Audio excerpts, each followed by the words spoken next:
సత్య ప్రత్యక్షత ఛానల్కు స్వాగతం సుస్వాగతం. మరొక్కసారి నూతనమైన అంశంతో మీ ముందుకు వస్తున్నాను. చిత్తగించండి. మన అంశ ధ్యానము కొరకు యోహాను రాసినటువంటి సువార్త 10వ అధ్యాయము 33వ వచనాన్ని మనం చదువుకుందాం. అందుకు యూదులు, నీవు మనుషుడివై ఉండి దేవుడు అని చెప్పుకొనుచున్నావు గనుక దేవదూషణ చేసినందుకే నిన్ను రాళ్లతో కొట్టుదుము గాని మంచి క్రియ చేసినందుకు కాదని ఆయనతో చెప్పింది. దేవుడి వాక్యం మన వినికిడిలో ఆశీర్వదించి ఫలింపచేయుగాక. ప్రియులారా, ఇక్కడ యేసుప్రభుల వారు ఒక సవాల్ని ఎదుర్కొంటూ ఉన్నాడు.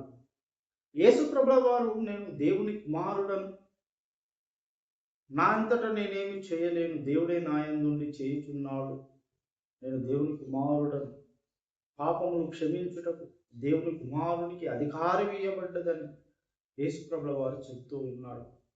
శాస్త్రులు, పరిసయ్యులు, సద్దుకయ్యులు అనేకులు యేసుప్రభు యొక్క మాటలు విని ఆశ్చర్యపడి యేసుప్రభుల వారిని చిక్కులు పెట్టడానికి అనేకమైన ప్రశ్నలు సంధించడం, ఎప్పుడెప్పుడు యేసుప్రభుల వారు దొరుకుతారా ఆయనని చంపుదామని చూస్తూ ఉన్నారు. అయితే ఒకానొక ఘట్టంలో యేసుప్రభుల వారిని రాళ్లతో కొట్టి చంపాలని వాళ్ళు ప్లాన్ చేశారు. అలాగే దాన్ని ఎగ్జిక్యూట్ చేయడానికి కూడా ప్రయత్నం చేశారు. అప్పుడు యేసుప్రభుల వారు అడుగుతున్నారు, ఎందుకు నన్ను రాళ్లతో కొడుతున్నారు అంటే, వాళ్ళు చెప్పినటువంటి సమాధానం ఏమిటంటే, నీవు మనుషుడివై ఉండి దేవుని కుమారుడు అని చెప్పుకుంటున్నావు, ఎందుకు? నీ క్రియలను బట్టి నిన్ను మేము కొట్టట్లేదు, రాళ్లతో కొట్టట్లేదు, నీవు దేవదూషణ చేశావు కాబట్టి కొడుతున్నామని ఆ యొక్క ప్రజలు అనడంతో యేసుప్రభుల వారు ఒక ప్రశ్న సంధిస్తూ ఉన్నారు, ఒక లేఖనాన్ని ఎత్తి చూపిస్తూ ఉన్నారు. ఏమిటి ఆ లేఖనం అంటే, దైవములు. చూడండి, అదే యోహాను సువార్త 10వ అధ్యాయము 34వ వచనం. అందుకు యేసు, మీరు దైవములని నేనంటినని మీ ధర్మశాస్త్రము రాయబడి ఉండలేదా? లేఖనము నిరర్ధకము కానేరదు కదా. దేవుని వాక్యము ఎవరికి వచ్చనో వారే దైవములని చెప్పిన ఎడల నేను దేవుని కుమారుడని చెప్పినందుకు తండ్రి ప్రతిష్ఠత చేసి ఈ లోకంలోనికి పంపిన వానితో నీవు దేవదూషణ చేయుచున్నావని చెప్పుదురా. ఇక్కడ యేసుప్రభుల వారు వీరు చదివినటువంటి ధర్మశాస్త్రం, వీరు నమ్మినటువంటి ధర్మశాస్త్రములో ఒక అంశాన్ని ఎత్తుకొని మాట్లాడుతూ ఉన్నాడు, దాన్ని క్లైమ్ చేస్తూ ఉన్నాడు, దాన్ని సూచిస్తూ ఉన్నాడు. మీరు దైవములు అని మీ ధర్మశాస్త్రము చెబుతున్నది కదా అని అంటూ ఉన్నాడు. నిజంగా దేవుడు చెబుతున్న మాట ఏమిటంటే, మనము దైవములము. ప్రతి ఒక్కడు దైవం. ప్రతి ఒక్కడు అంటే యేసునందు రక్షింపబడిన వాడు, యేసుని సొంత రక్షకునిగా స్వీకరించి యేసుక్రీస్తు నామమందు బాప్తిస్మము పొంది రక్షణ పొందిన ప్రతి ఒక్కడు దైవము అని చెప్పబడతా ఉంది. చూడండి, 82వ కీర్తన 6వ వచనంలో, మీరు దైవములనియు మీరందరూ సర్వోన్నతుని కుమారులనియు నేను సెలవిచ్చుచున్నాను. ప్రియులారా, దేవుని కుమారులమంట. మనం దేవుని కుమారులము కాబట్టే మనం దైవములు అనే లేఖనం సెలవిస్తా ఉంది. యేసుప్రభుల వారు కూడా అదే చెబుతూ ఉన్నాడు, మీరు దైవములు అని నేను అంటిని కదా మీ ధర్మశాస్త్రమందు అని అంటూ ఉన్నాడు. అంటే దైవములు అని ఎవరిని అంటారు అంటే, దేవుని వాక్యము ఎవరి వద్దకు వచ్చనో వారు దైవములు అని చెప్పబడతా ఉంది లేఖనం. ప్రియ సహోదరులారా, దేవుని వాక్యము ఎవరి దగ్గరికి అయితే వచ్చిందో వారు దైవములని యేసుప్రభుల వారు క్లైమ్ చేస్తూ ఉన్నాడు. చూడండి, 35వ వచనం మరొక్కసారి, 10వ అధ్యాయం యోహాను సువార్త 35వ వచనములో, లేఖనము నిరర్ధకము కానేరదు కదా.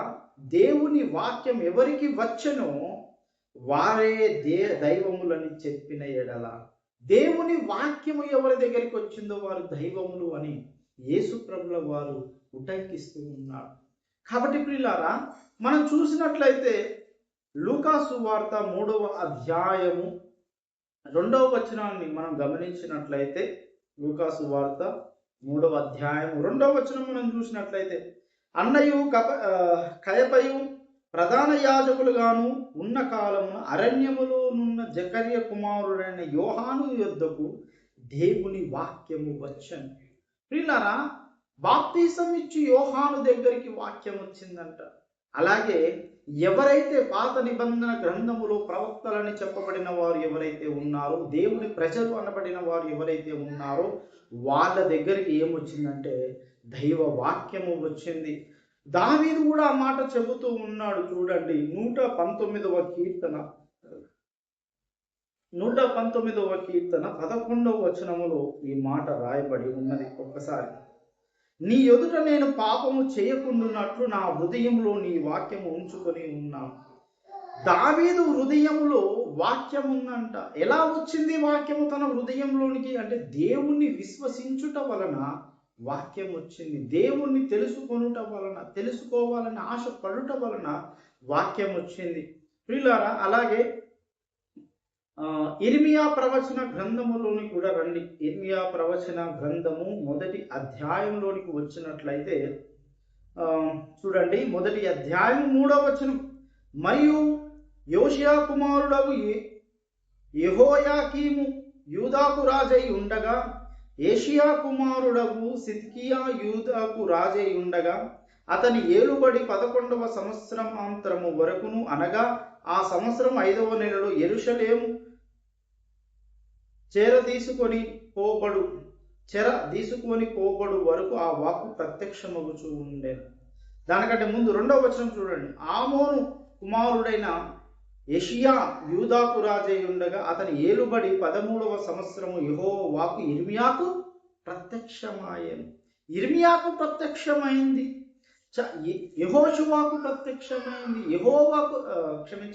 యెషయాకు ప్రత్యక్షమైంది, మోషేకి ప్రత్యక్షమైంది, అబ్రహాముకు ప్రత్యక్షమైంది, ఇస్సాకుకు ప్రత్యక్షమైంది, యాకోబుకు ఆయన వాక్యమే ఇచ్చాడంట, వాగ్దానం చేశాడు. వాక్యము యాకోబు దగ్గరికి వచ్చింది. ఇలా చాలా మంది దగ్గరికి వాక్కు వచ్చింది. అలాగే హెజ్కేలు గ్రంథంలో కూడా మనం చూసినట్లయితే హెజ్కేలు దగ్గరికి ప్రతి అధ్యాయంలోనూ మొదటి వచనాలలో చూసినట్లయితే యెహోవా వాక్యము ప్రత్యక్షమైన. చూడండి, ఎగ్జాంపుల్గా హెజ్కేలు గ్రంథము 15వ అధ్యాయం 1వ వచనాన్ని మనం గమనించినట్లయితే, మరియు యెహోవా వాక్కు నాకు ప్రత్యక్షమై ఈలాగు సెలవిచ్చెను. 16వ వచనం, మరియు యెహోవా వాక్కు నాకు ప్రత్యక్షమై ఈలాగు సెలవిచ్చెను అంటూ ఉన్నాడు. ఇంకొకటి 2వ అధ్యాయం కూడా మనం గమనించినట్లయితే, నరపుత్రుడా, నీవు చక్కగా నిలబడము, నేను నీతో మాట్లాడవలనని ఆయన నాతో మాట్లాడినప్పుడు ఆత్మ నాలోనికి వచ్చి నన్ను నిలువబెట్టెను. అప్పుడు నాతో మాట్లాడిన వాని స్వరము వింటిని. ప్రియులారా, దేవుడు ఎవరితో మాట్లాడాలంటే, దేవుడు యొక్క స్వరము వినాలంటే ముందుగా అతని దగ్గరికి ఆత్మ వస్తుంది. పరిశుద్ధాత్మ దేవుడు వస్తాడు. పరిశుద్ధాత్మ దేవుడు ఎప్పుడైతే వస్తాడో, వాక్య స్వరూపమైనటువంటి ఆ దేవాది దేవుడు, ఆ సర్వశక్తివంతుడు, సర్వజ్ఞుడు, రక్షకుడు, ఈ లోక రక్షకుడు వారితో మాట్లాడతారు. తండ్రి అయిన దేవుడు వారితో మాట్లాడతారు. కాబట్టి ప్రియులారా, దేవుని వాక్యము ఎవరి దగ్గరికి అయితే వచ్చిందో వారు దైవములు అని చెప్పబడతా ఉంది.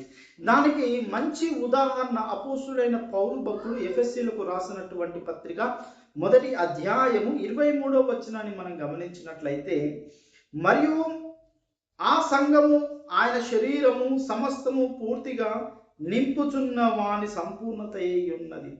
యేసు ప్రభుల వారు సంఘానికి శిరస్సు, సంఘము ఆయన శరీరం. అంటే శరీరము ఆయన శిరస్సు రెండు కలిపింది ఒకే శరీరం. కాబట్టి ఆ శరీరము అనగా సంఘము, సంఘములో ఉన్న విశ్వాసులందరూ ఎవరి కుమారులు అంటే దేవుని కుమారులు, సర్వోన్నతుని యొక్క కుమారులు అని మనం పిలువబడుతున్నాం.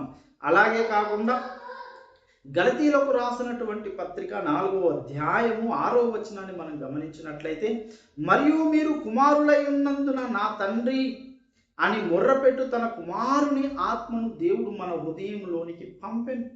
ఎవరైతే తన కుమారుని ఆత్మ ఎవరి హృదయంలోకి వెళ్ళిందో వాళ్ళందరూ ఏమని మొరపెడుతున్నారంట? తండ్రి అని మొరపెడుతున్నారంట. అంటే తండ్రి అని పిలిచే ప్రతి ఒక్కరు ఎవరు అంటే దైవములు. ఈ ఎవరైతే తండ్రి అని పిలుస్తున్నారో వాళ్ళ హృదయంలోకి ఎవరు వచ్చారు అంటే ఆత్మ దేవుడు వచ్చాడు, పరిశుద్ధాత్మ దేవుడు వచ్చాడు. పరిశుద్ధాత్మ దేవుడు ఎందుకు వచ్చాడు అంటే యేసుక్రీస్తు వారిని, వాక్యమై ఉన్నటువంటి వాడిని తమ హృదయములో వాళ్ళు భద్రపరుచుకున్నారు కాబట్టి, భద్రపరుచుకున్నందుకు వాక్యము ప్రతి ఒక్కరి దగ్గరికి వచ్చింది. అందువలన ప్రతి ఒక్కడు ఏమయ్యాడంటే దైవములు అయ్యాడు. అందుకే యేసు ప్రభుల వారు చెబుతూ ఉన్నాడు, వాళ్ళు అడిగారు అనమాట, నువ్వు మనుషుడవై ఉండి దేవుని కుమారుడని ఎలా చెప్పుకొనుచున్నావు అంటే, అరే బాబు నేనే కాదురా నాయన, ఎవరి దగ్గరికి అయితే వాక్యం వచ్చిందో వాళ్ళందరూ దేవుని కుమారుడే. మీకు ఇంకో విషయాన్ని కూడా తెలియపరచాలి. అహరోనికి మోషే దేవుడయ్యాడు. ఎందుకు? దేవుడే ఆ కట్టడ పెట్టాడు. ఏమిటంటే మోషే నోట్లో దేవుని వాక్యం ఉంది. ఆ వాక్యాన్ని పట్టుకొని ఇశ్రాయేలు జనాంగం ముందు మాట్లాడింది మాత్రం అహరోనికి మోషే దేవుడయ్యాడు. కాబట్టి ఈ లేఖన పద్ధతి ప్రకారం మనమందరము దైవములు. అలాగే ప్రతి తరములో దేవుని నోరుగా, దేవుని యొక్క నోరుగా, ఆయన ప్రతిరూపముగా, ఆయన ప్రతిబింబముగా ఒక ప్రవక్త ప్రతి తరములోనూ ఉంటాడు. ఆయన దేవుని నోటి బూరగా వాడబడతాడు. ఆయన మనకు దేవుడైతాడు. మనమందరం అహరోనులు అవుతాం. కాబట్టి ప్రియులారా, ఆయన కింద ఉన్నటువంటి అసిస్టెంట్ పాస్టర్స్ అందరూ అహరోనులు అవుతారు. ఆయన మాత్రం ఏమవుతాడంటే దేవుని వాక్కు, దేవుని నోరు, ఆయన వాక్కు, దేవుని యొక్క వాక్కుని తన నోట్లో కలిగి ఉండి అందరికీ దేవుని నోటి బూరగా వాడబడుతూ ఉంటాడు. అతన్ని దేవుడు అని పిలుస్తారు. అలాగే అతని కింద ఉన్నటువంటి ప్రతి ఒక్క దైవజనుడు అహరోనుగా పరిహరించబడతారు. విశ్వాసులు ఇశ్రాయేలు జనంగా పరిహరించబడతారు. కాబట్టి దైవములము, మనం అందరము దైవములము. కానీ ఒక స్థితికి ఒక పరిస్థితికి వచ్చినప్పుడు, ఒక సందర్భానికి వచ్చినప్పుడు మనకందరికీ ఒక దేవుడు ఉంటాడు. దేవుని ప్రతిరూపముగా ఒక ప్రవక్త మన ముందు ఉంటాడు. అతన్ని మనం గుర్తుపట్టాలి. కాబట్టి మనమందరము దైవములు. ఈ దైవములు అనే ఈ అంశం, ఈ సమాచారం దేవుడు, పరిశుద్ధాత్మ దేవుడు పరలోకం నుండి తన సింహాసనం నుంచి ఈరోజు మనతో మాట్లాడాడు కనుక దైవములు అనే సబ్జెక్టు మీకు అర్థమైందని నమ్ముతూ ఈ వాక్యం మన వీటిలో ఆశీర్వదించి ఫలింపజేయుగాక. ఆమేన్. Thank you.